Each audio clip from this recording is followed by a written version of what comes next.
नमस्कार दुनिया हालचाल को स्वागत करुछि मु संजय। आसंतु नजर पकाइबा वर्तमान रो मुख्य खबर उपरे। धामनगर 4 नंबर वार्ड मुनिसिपाटना गाँव रे साप कामुड़ारे जड़े महिलांकर मृत्यु घटी। मृतक महिला जनक हेदातुन बीबी होइतिया बेले से बिल रे घास काटुता बेले तांकु साप कामुड़ितिला। रायगड़ा जिला कल्याणी सिंहपुर ब्लॉक पोलमा पंचायतर पोंगोली ग्राम रे नदी अतड़ा खसी बालकर मृत्यु। पिला माने मेळ होई नागावली नदी को जाइतिले सेठारे माटी अतड़ा खसी जिबारु 6 वर्षर पुओ धर्मांक मृत्यु घटिछि।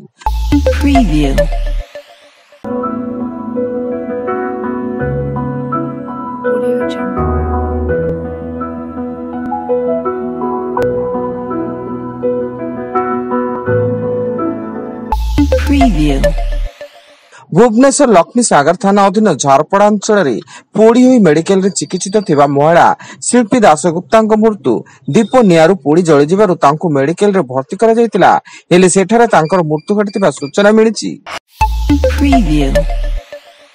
भुवनेश्वर धौली थाना अधीन दयानदी घाट रे गाधुथुआ बेले बुड़ी गले 2 जण छात्र। सेमानक मध्यरु जणे छात्र शुभभंकर मृतदेह उद्धार करा जायतिया बेले अन्य जणे निखोज अछंती। मालकानगिरी जिले में प्रबल वर्षा जो विभिन्न स्थान में माटी अतड़ा धसी जाइछि। फल नारायण पाटना दामनजोड़ी मध्य जोगाजोग विच्छिन्न होइछि एवं रास्तार उभय पार्श्व शह शह गाड़ी मोटर अटकी रही। दक्षिण ओडिशा उत्तर आंध्र उपकूल में लघुचाप सक्रिय रही जार प्रभाव में दक्षिण उत्तर ओडिशा रे आसंता 20 तारिख जाए घड़घड़ी सह प्रबल वर्षार संभावना रही। एने आंचलिक पाणीपाग विभाग पक्षरु आकलन होइछि।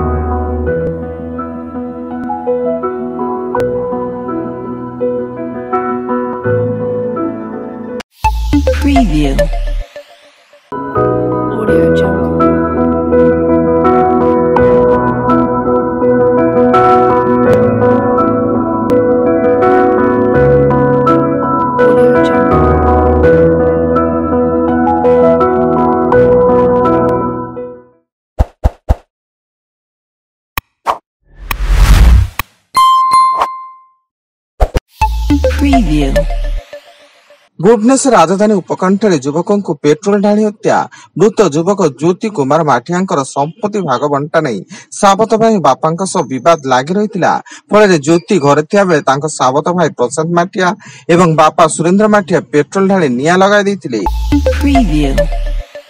पूरी श्रीमंदिर रे नंदोत्सव चलचंचल गतकाली प्रभु श्रीकृष्ण धरावतरण करबा परे आज श्रीमंदिर रे पालन हेउची नंदोत्सव नीति। संध्या आरती सरिबा परे महाजन सेवायत माने रामकृष्ण दक्षिण गुरु मदन मोहन को जगमंडली रे विजय कराबे।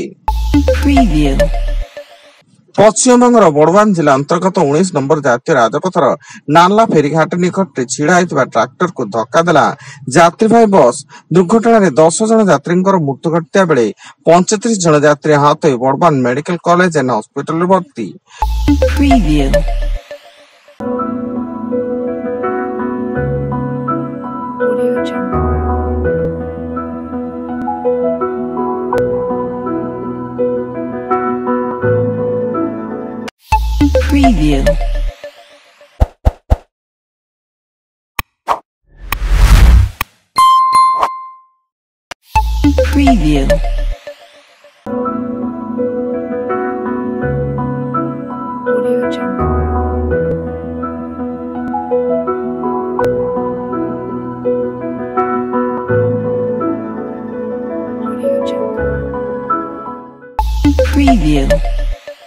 एवं जम्मू काश्मीर किश्तवाड़ जिले में बादल फटा वर्षा जो बन्या से व्यापक धनजीवन क्षति करिछि।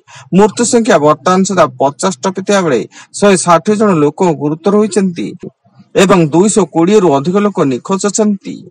एही विपर्यय रे 2 जन सीआईएसएफ जवानक मध्य प्राणहानि घटिछि।